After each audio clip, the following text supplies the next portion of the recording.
Welcome everyone to this interactive lesson plan for Learner's Mindset in Feedforward. I will present to you today a lesson plan with lots of activities and just give you a quick summary to go off of. My name is Shannon Riley and I am a nurse educator, Faculty of Coastal Health, but for now I'm a student in the PIDP program and I'm learning loads. In fact, I learned so much already in this Feedforward class that I wanted to share it with my team, my office team, who I work with.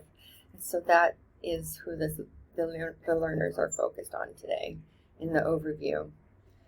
The objectives I have here are, I want them to be able to define some of the concepts we're learning, explain the difference between feedforward and feedback, and discuss several ways to prepare ourselves to be a receiver and an initiator for feedback.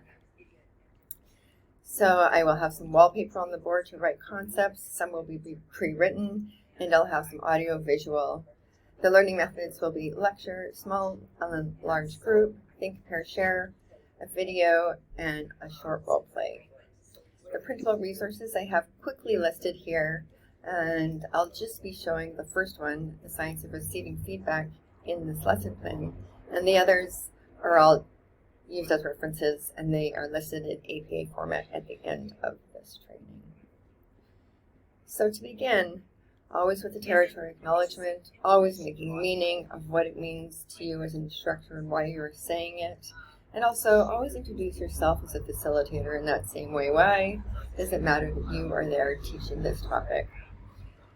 I always love to hear from the participants, who they are, what they want to know, and about the topic that day. And then I like to have a hook, a bridge in.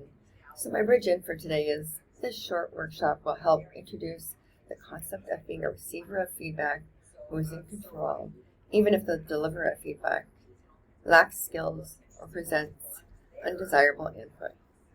Most importantly, we will discuss how the learner can initiate learner's mindset by asking what is working and what needs improvement, instead of wondering if this conversation will ever happen, which I am certainly guilty of. Again, objectives, and then pre-assessment. Always good to ask your room where they're at, what they know about the topic, get a sense of where you need to direct your class.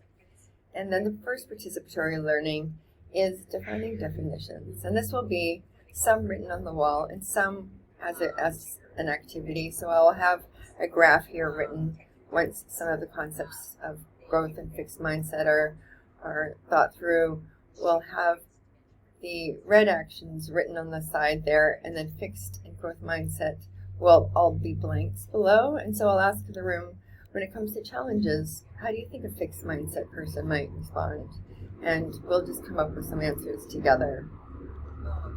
This will lead us into, growth mindset folks have an idea of not yet, so that the future is possible.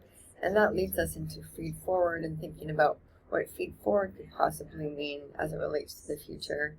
And this is where I'll do a think, pair, share to get people to really use their brains to, what is the difference between feed forward and feedback, and why if they haven't heard about it before, why do you think it matters? Which will lead into learner's mindset and the kind of person who is open to trying new things and taking risk and is curious and wants to have ideas to change their future selves. This all lays great groundwork for the video that we saw in class, the one called Watch the Science of Receiving Feedback. So that will really reinforce some of the learning the students have already just did. And then they'll break into pairs and have some conversations. I have some points that I can reiterate if they don't come up during discussion. The next participatory learning is an activity I got from Marshall Gans themselves. So this is a simple two-person role play, and it can be as many people as you have in the room, an even number, but one person will be in the role of learn as much as you can. So they will think of something that they want to change. Maybe it's being more glamorous, and they'll start by saying, I want to work on being more glamorous. And they'll say to role one, give me a couple of ideas for the future to help me. And role two then will say, we'll give two ideas that the person can change. No feedback about the past, and just two ideas. People can't handle more than two. There's a few more directions there, But it's a great way to just practice these skills and refrain from saying anything else other than what the activity directs. There's some questions for considering what was learned after, and then there's some ideas that Marshall Gans himself wants people to remember from the activity.